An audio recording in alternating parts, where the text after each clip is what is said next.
festival and brought Robin. And as soon as they went through the door, he grabbed me by the hand and introduced me to her and my husband to her. And he was just so happy that she was here. And it was just so wonderful. And I could just see that, not knowing any of that past, just how thrilled he was to have her here. And I was very honored that he made a special effort to make sure I met her. Exactly. Exactly. Ramona? Yeah, my granddaughter works at the casino, and she didn't really know Bob, but she came to my house and said, "Grandma, we had a gentleman pass away. His last name is Brown." I said, "Yeah, Bob Brown." She said, "Yeah, that's it. He gives all of us girls a candy kiss whenever he comes in." Yes, yes. He spread joy. Yeah. He spread joy. I mean, there's some other joy spreaders in this room. I mean, there are a number of you that spread joy. But Claire. I first became aware of Bob shortly after I moved to Middletown, and about 5 years. And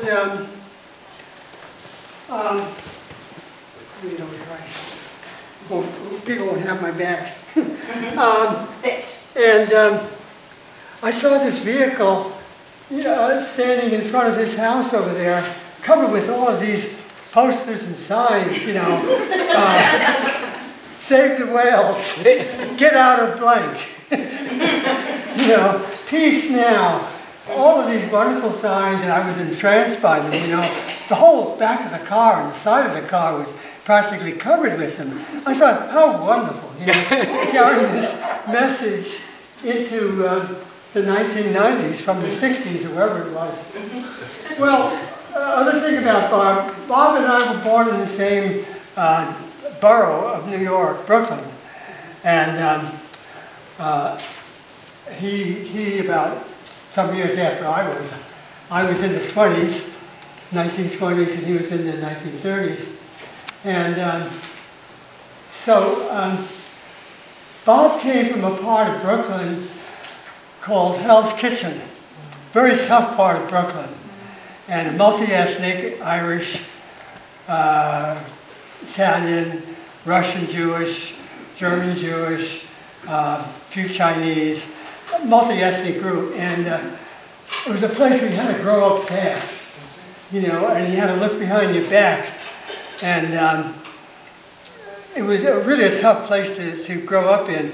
I grew up in a more straight Irish neighborhood elsewhere in Brooklyn, and once Bob asked me, "Well, what part of Brooklyn did you grow up in?" I said, over near Prospect Park, Eastern Parkway, St. Teresa's and so on.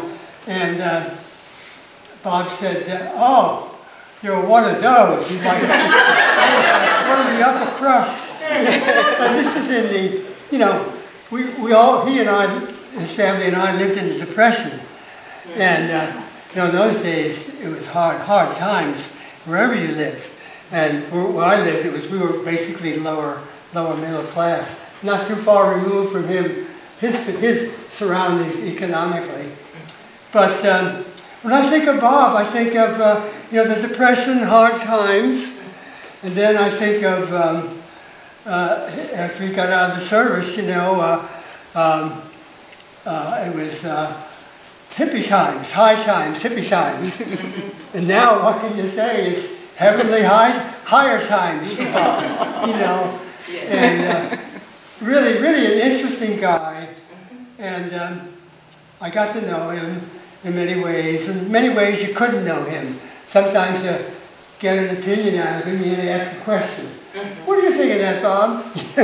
And he would come out with something. And sometimes he'd ask me, and I said, "Well, Bob, when are you going to get that computer we've been talking about?" He never did get a computer. And I always was kind of on his back. "Get a computer, Bob." It really is not only, intellectually exciting, but it's fun. It's really a blast. So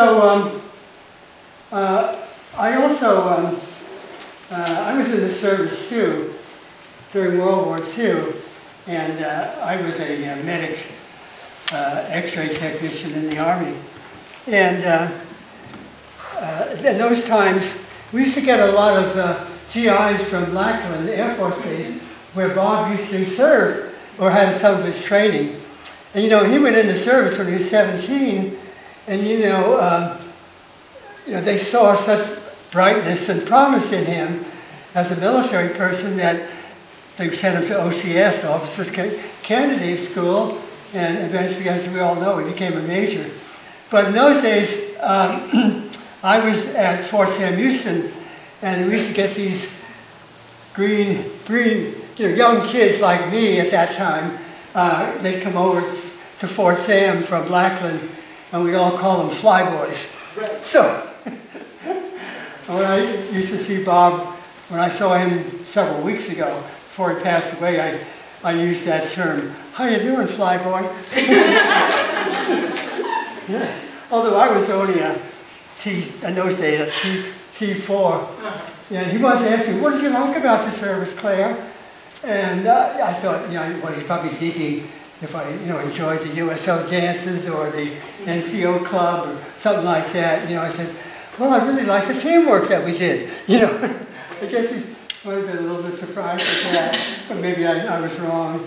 But because in my work, we all had to work as a team and bringing in the casualties from the Pacific Theater and working on them. And good Lord, I could count the bullets I've seen in human bodies. It's sad to think about it and take X-ray pictures of them. But Bob, I always thought of Bob as a great guy, a good guy, and an interesting man.